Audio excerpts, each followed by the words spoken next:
तो फिल्म की शुरुआत में हम एल्वेरा, उसकी मॉम और बहन को देखते हैं जो अपना घर छोड़कर एक दूसरे किंगडम में जा रही थी। एल्वेरा बहुत खुश थी क्योंकि उसे वहाँ के प्रिंस की लिखी पोइट्री बहुत पसंद है और वो उनसे शादी के सपने भी देखती है। जल्द ही ये लोग एक दूसरे किंगडम में पहुँच भी जाते हैं और आकर एक बूढ़े आदमी से मिलते हैं जिससे एल्वेरा की मॉम शादी करने वाली थी। इस आदमी की एक बेटी एग्नेस भी थी जो एल्वेरा और उसकी बहन से कहीं ज्यादा हसीन थी। सभी लोग इस शादी से खुश ही नजर आ रहे थे, पर खुशी ज्यादा देर की नहीं थी। 2 दिन बाद ही एग्नेस के डैड को हार्ट अटैक आता है और उनकी मौत हो जाती है। उनकी मौत की खबर सुनकर बहुत से लोग एग्नेस के घर पहुंच जाते हैं जिन्होंने एग्नेस के डैड से पैसे लेने थे। जब उन्हें पता चलता है कि एल्वेरा की मॉम से उनकी शादी हो गई थी तो वो एल्वेरा की मॉम को धमकाते हुए जल्द ही पैसे देने की डिमांड करते हैं, नहीं तो वो उनका ये महल जैसा घर और सारी जमीनें हथिया लेंगे। सच तो ये था कि एल्वेरा की मॉम के पास भी पैसे नहीं थे। इन्होंने भी इस आदमी से शादी उसकी शान और शौकत को देखते हुए की थी, पर उन्हें क्या मालूम था कि वो भी कंगाल है। वो इन लेनदारों से चंद महीनों का वक्त मांग लेती है और उनके जाने के बाद खुद भी सदमे में चली जाती है क्योंकि उसके साथ बहुत बड़ा धोखा हो गया था। उसे ये भी टेंशन थी कि अब उसकी उम्र काफी बढ़ गई है, अब वो अपने हुस्न के जाल में किसी अमीर आदमी को नहीं फंसा सकती थी, ना शादी करके अपने हालात बेहतर कर सकती थी और अब तो उसकी जमा पूंजी भी काफी कम रह गई थी। एल्वेरा को अपनी मॉम की हालत पर तरस आता है और वो अपनी मॉम से कहती है कि आप टेंशन न लें, मैं यहाँ के प्रिंस जूलियन से शादी करूंगी और सारे हालात ठीक हो जाएंगे। एल्वेरा की मॉम ने एल्वेरा को गौर से देखा। वो खूबसूरत नहीं थी, ना ही ज्यादा लोग उसे पसंद किया करते थे। ऐसे में उसका प्रिंस को पसंद आ जाना कोई करिश्मा ही हो सकता था। इस तरह तो एल्वेरा की दूसरी बहन भी थी जो काफी प्यारी थी, लेकिन अभी उसकी शादी की उम्र नहीं हुई थी, तो एल्वेरा की मॉम के पास एल्वेरा की ही शादी करवाने का ऑप्शन था। यहाँ एग्नेस भी अपनी इस लाइफ से काफी परेशान थी। इतनी सारी टेंशनों में जहाँ उसकी मॉम भी नहीं थी, अब उसके डैड भी चले गए थे। वो अपने डैड की लाश के आगे बैठकर अपनी मॉम से इन सारी चीजों को ठीक करने की प्रे करती है। खैर कुछ दिन गुजरते हैं और इस पूरे किंगडम में शाही वजीर एक शाही पैगाम लेकर आता है जो किंगडम के राजा की तरफ से था, जिसमें बताया जा रहा था कि प्रिंस जूलियन की शादी की उम्र हो चुकी है। उनके लिए लड़की ढूंढने के लिए आज से 4 महीने बाद किंगडम में एक सेरेमनी रखी जाएगी जिसमें पूरे किंगडम से लड़कियां आएंगी और जिसको प्रिंस पसंद करेंगे वही इस किंगडम की प्रिंसेस बनेगी। जो कवारी लड़कियां उस सेरेमनी में आना चाहती थी वो शाही वजीर को अपना नाम लिखवा देती हैं। ये कह लें कि एक किस्म का कंपटीशन ही था जहां सबको अपने आप को परफेक्ट दिखाना था और अपने आप को परफेक्ट करने के लिए इनके पास सिर्फ 4 ही महीने थे। इस घर से एल्वेरा जो कि पहले से ही जूलियन से शादी करना चाहती थी, उसके साथ साथ एग्नेस भी अपना नाम लिखवा देती है। लेकिन अब मसला ये था कि एक आम सी शक्ल और सूरत वाली लड़की को प्रिंस पसंद क्यों करेंगे। एल्वेरा की मॉम को तो हर हाल में किसी भी तरह एल्वेरा को परफेक्ट दिखाना था, इसीलिए वो एल्वेरा को एक प्लास्टिक सर्जन के पास ले जाती हैं। वो उसको खूबसूरत बनाने के लिए उसकी प्लास्टिक सर्जरी करवाने वाली थी और सर्जरी करवाने के पैसे भी उनके पास खास थे नहीं, लेकिन एल्वेरा की मॉम को बहुत यकीन था कि एल्वेरा की शादी जूलियन से हो जाएगी। इसलिए वो सर्जन से कहती हैं कि उस सेरेमनी के ठीक बाद मैं तुम्हें तुम्हारे पैसे दे दूंगी। सर्जन एल्वेरा की मॉम को बताते हैं कि वो एल्वेरा की आंख, नाक, दांत के साथ साथ उसकी ब्रेस्ट की भी सर्जरी करेंगे। सबसे पहले तो बहुत ही दर्दनाक और अजीब तरीके से वो एल्वेरा के ऊपर चढ़कर एक बहुत बड़े से टूल से उसके ब्रेसेस खींच के उखाड़ देता है, जिससे एल्वेरा को बेइंतहा दर्द होता है। अभी ये दर्द एल्वेरा का कम ही हुआ था कि अब वो अपने दूसरे सेशन के लिए आ गई, जहां अब डॉक्टर उसके नाक की सर्जरी करने वाले थे।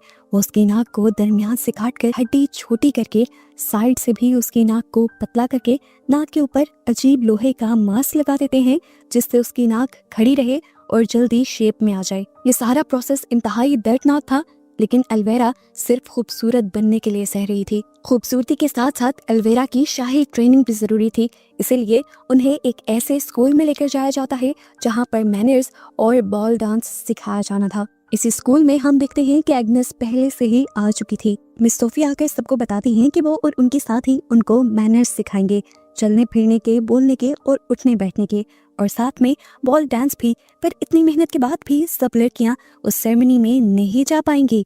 सिलेक्ट हुई सिर्फ 16 लड़कियों को ही आगे बढ़ने का मौका दिया जाएगा और वही उस सेरेमनी में जाएंगी। जल्द ही इनकी प्रैक्टिस शुरू कर दी जाती है। दिन गुजरते रहते हैं और हर दिन मिस सोफी देखते हैं कि एग्नेस यानी एल्वेरा की स्टेप सिस्टर, एल्वेरा से तो क्या पूरे ग्रुप से हर मामले में अच्छी थी। बहुत से मैनर्स उसे पहले से ही आते थे, उसका डांस भी बहुत अच्छा था और खूबसूरत तो वो बेइंतहा थी, वो भी नेचुरली। इसलिए मिस सोफी ये देखते हुए एग्नेस को फ्रंट पे ले आते हैं और एल्वेरा को बिल्कुल आखिरी लाइन में खड़ा कर देते, जहाँ पर कम खूबसूरत लड़कियों को खड़ा किया जाता है।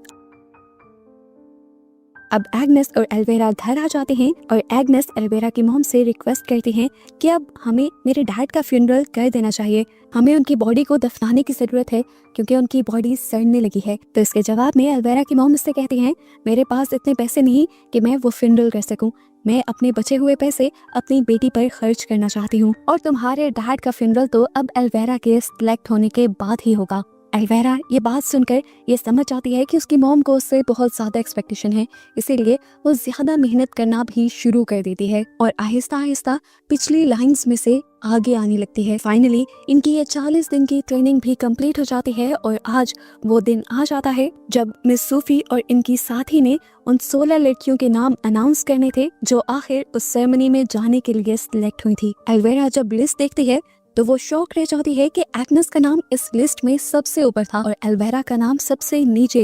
लेकिन सब लोग एल्वेरा के सबसे नीचे होने पर भी हैरान थे क्योंकि फुल टाइम उसके नाक पे एक पट्टी बंधी हुई थी जो उसकी खूबसूरती पे एक बहुत बड़ा धब्बा थी। अब इन 16 लड़कियों की अगली ट्रेनिंग शुरू कर दी जाती है।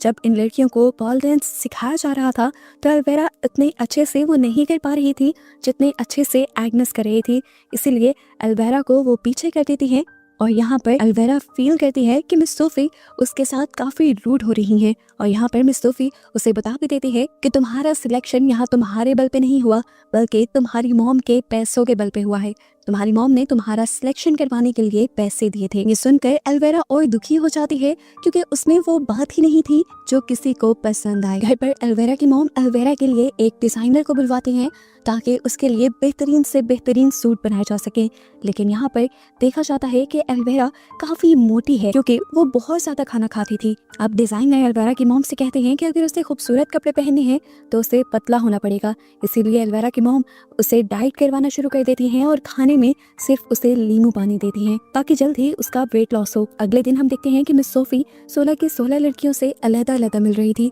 वो उनसे बात करके उनकी अंदर की खूबसूरती जानना चाहती थी। यहाँ पर भी एग्नेस पहली पोजीशन ले जाती है। वो एल्वेरा से आकर मिलती हैं और उससे बात करती हैं तो उसकी सोच सुनकर उन्हें उस पर तरस आने लग जाता है कि किस तरह सोसाइटी में फिट होने के लिए वो तकलीफ सह रही थी और मेहनत कर रही थी और इस पूरे टाइम में वो जब से यहाँ थी सबकी तरफ से मजाक बनाए जाने के बावजूद भी आज भी वो हिम्मत से खड़ी थी और अभी भी अपनी सिलेक्शन की उम्मीद लिए खड़ी। मिस सोफी को उस पर रहम आ जाता है और वो उसकी मदद करने के लिए उसकी सेहतमंद बॉडी को पतला करने के लिए उसे एक सीक्रेट चीज देती है। अब इसके अंदर क्या था ये हमें तब पता चलता है जब एल्वेरा इसे अपनी बहन को दिखाती है। इसके अंदर एक टेप वर्म का एग था। वो बताती है कि मिस सोफी ने मुझसे कहा है कि मैं अगर इसे खा लूंगी तो इसको खाने के बाद मैं जितना कुछ भी खाती रहूंगी मेरा वजन कम रहेगा और मैं जल्द ही पतली हो जाऊंगी और एक मरतबा मेरी शादी प्रिंस जूलियन से हो गई तो मैं ये एंटीडोट खाकर अपने अंदर के टेपवर्म को मार दूंगी। ये सारी बातें तो एल्वेरा को मिस सोफी ने बताई थी, लेकिन एल्वेरा को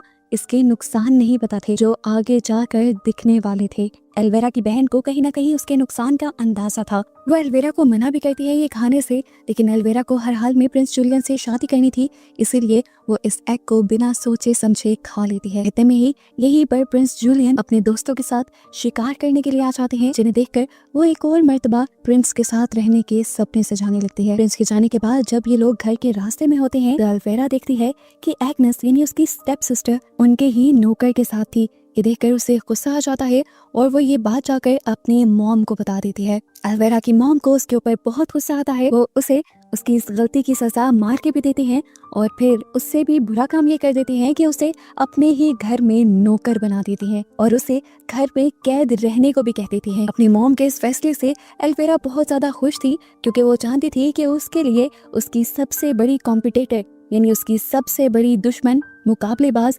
उसकी बहन एग्नेस ही है। आज उसने टेपवर्म भी खा लिया था तो उसे कोई टेंशन नहीं थी कि उसे पतला भी होना है। वो अपनी मॉम से छुपाकर बहुत सारा खाना खाती है और उसे ये खाना एग्नेस ने ही लाकर दिया था क्योंकि कहीं ना कहीं एग्नेस भी चाहती थी कि एल्वेरा पतली ना हो। अब कहानी में 3 महीने का वक्त गुजर जाता है। फाइनली एल्वेरा के नाक से उसका ये मास्क हट जाता है और दिखाया जाता है कि उसका नाक बहुत ही खूबसूरत शेप में आया था।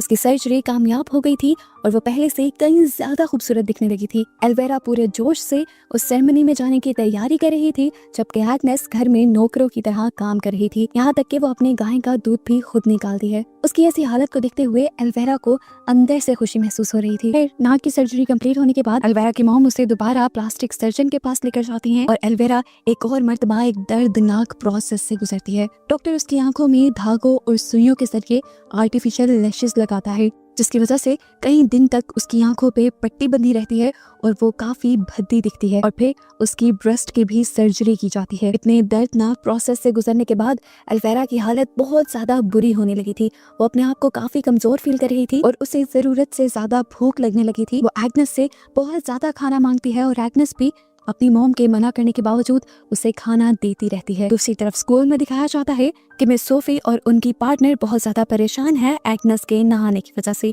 क्योंकि पूरे ग्रुप को प्रेजेंट करने वाली एग्नेस ही थी। वो जब एल्वेरा की मॉम से भी एग्नेस के बारे में पूछती हैं तो एल्वेरा की मॉम उनसे झूठ बोल देती हैं कि एग्नेस अपने डैड की मौत की वजह से बहुत ज्यादा परेशान है और उसने किसी भी चीज में इंटरेस्ट लेना छोड़ दिया है। इसीलिए मिस सोफी अब एग्नेस की जगह एल्वेरा को दे देती है, क्योंकि इतनी सारी सर्जरीज के बाद एल्वेरा भी अब एग्नेस की तरह खूबसूरत दिखने लगी थी। रात में हम देखते हैं कि एग्नेस जब एल्वेरा के लिए चुपके से खाना लेकर आ रही थी तो वो उसके बाल बनाने लगी और बाल बनाते हुए उसके बहुत सारे बाल झड़ने लग गए, जो देखकर एल्वेरा बहुत ज्यादा परेशान हो गई। ऐसा इसलिए हो रहा था क्योंकि उसने जो टेप वर्म खाया था वो उसे पतला रखने के साथ साथ उसके अंदर के सभी न्यूट्रिशन भी खा रहा था, जो बालों को घना और खूबसूरत दिखाने के साथ साथ हमें भी खूबसूरत दिखाने में मदद करते हैं। अब जैसे ही एल्वेरा की मॉम को ये पता चलता है कि एल्वेरा बॉल डांस की ओपनिंग डांसर बन चुकी है, यानी एग्नेस की जगह रह चुकी है, तो वो उसके लिए एक बहुत ही खूबसूरत ड्रेस बनवाती है, जो उनके पहले बनाए ड्रेस से भी काफी अच्छा था। इतनी ही देर में इनके पास एग्नेस भी आ जाती है, जिसके साथ ये सारे लोग मिलकर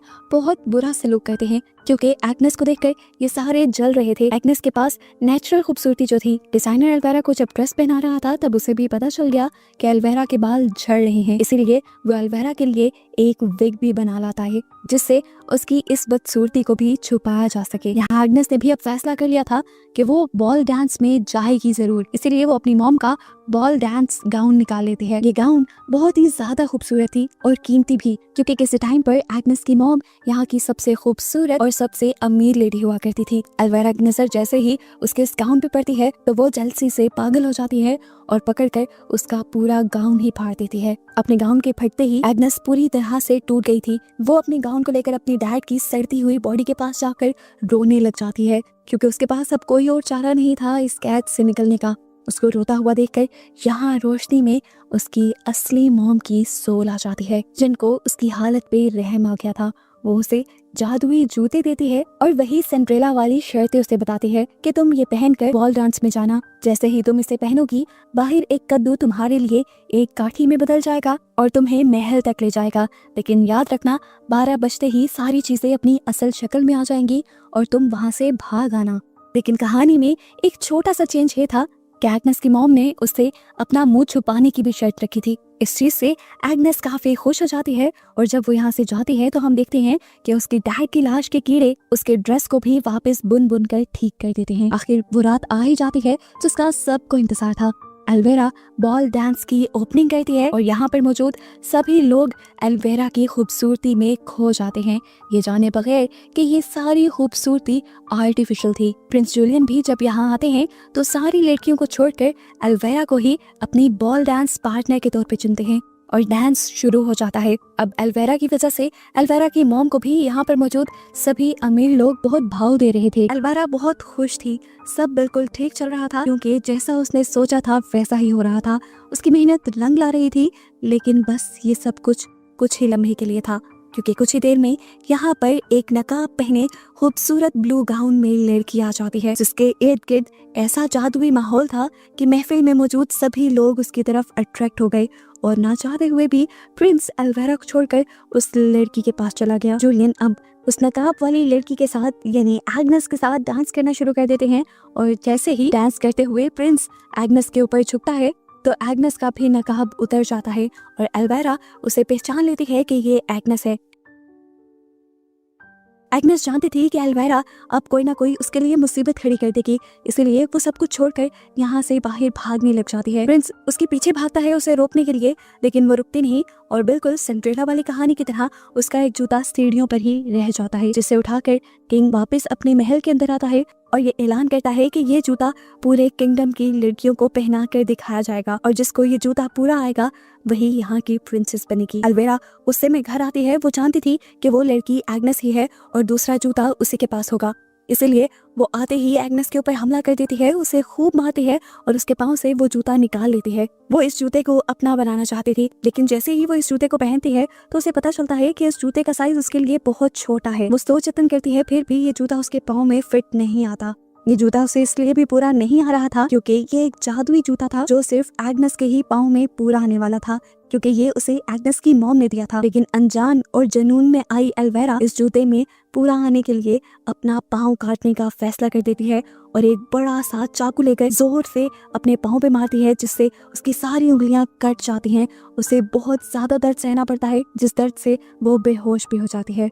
उसकी ये हालत देखते हुए यहाँ पर उसकी मॉम और बहन आ जाती हैं और उसकी बहन को एल्वेरा पे बहुत तरस आता है कि उसने सिर्फ प्रिंस से शादी करने के लिए कितने जतन किए, कितनी तकलीफें सही। जब वो बेहोश थी तो उसकी बहन ने उसकी मॉम को बताया कि इस टाइम एल्वेरा ने गलत पाँव काट लिया था, प्रिंस के पास जो जूता था वो दूसरे पाँव का था। ये सुनकर एल्वेरा की लालची मॉम उसकी बेहोशी में ही उसका दूसरा पाँव काटने का फैसला करती है और पहले वाले ही चाकू लेकर वो उसके दूसरे पाँव की भी सारी उंगलियां काट देती है। ये देखकर एल्वेरा की बहन शॉक में रह गई। उसे यकीन नहीं आ रहा था अपनी मॉम पे कि उसकी मॉम पैसों की इतनी लालची हो सकती है कि पैसों के लिए किसी भी हद तक कर सकती है, यहाँ तक कि वो अपनी बेटी को तकलीफ भी दे सकती है। उसे ये बात पता चल गई थी कि उसकी मॉम पागल है। एल्वेरा अब दर्द में लेटी हुई थी। 2 दिन गुजर जाते हैं और उसकी आंख एक अनाउंसमेंट से खुलती है जिसमें बताया जा रहा था कि प्रिंस जूलियन खुद उनके घर की तरफ आ रहे हैं उस जूते को चेक करने के लिए। दर्द में घिरी एल्वेरा किसी तरह उठती है और यहाँ से जाने की कोशिश करती है, पर उससे चला नहीं जा रहा था। वो बेड से नीचे भी गिर गई, खड़ा उससे हुआ नहीं जा रहा था,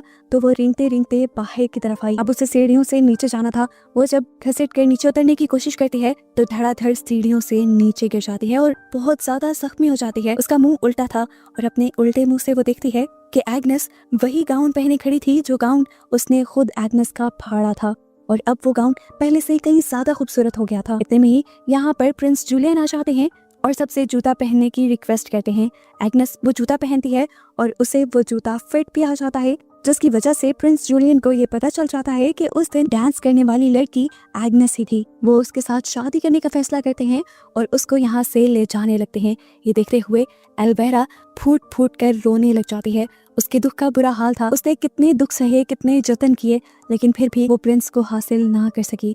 उसकी हालत देखते हुए यहाँ उसकी बहन आती है जिसे उसके ऊपर बहुत ज्यादा तरस आ रहा था। वो एल्वेरा को जल्दी से वो एंटीडोट पिलाती है जो उसे मिस सोफी ने दिया था उसके अंदर के टेप वर्म को मारने के लिए। इस एंटीडोट के पीते ही उसे उल्टी होती है, जिससे उसके अंदर का टेप वर्म बाहर निकलने लगता है। उसकी बहन खींच खींच कर इस पूरे टेप वर्म को बाहर निकाल देती है और एल्वेरा की हालत पहले से कुछ बेहतर हो जाती है। जिसके बाद एल्वेरा की बहन एल्वेरा को मोटे कपड़े पहनाकर अपने साथ यहाँ से भागने को कहती है, क्योंकि वो जानती थी कि उसकी मॉम पैसे के पीछे पागल हैं और ऐसे में वो उन्हें नुकसान भी पहुंचा सकती हैं। अपने आप को बचाने के लिए कि दोनों बहनें अपनी मॉम को छोड़कर यहाँ से भाग जाती हैं ताकि वो अपनी आगे की जिंदगी आसानी से जी सकें और अपनी लालची मॉम के बहकावे में आके एल्वेरा की तरह और ज्यादा गलत काम ना करें। इनको उस महल से दूर जाता दिखाते हुए ही ये कहानी यहाँ पर खत्म हो जाती है।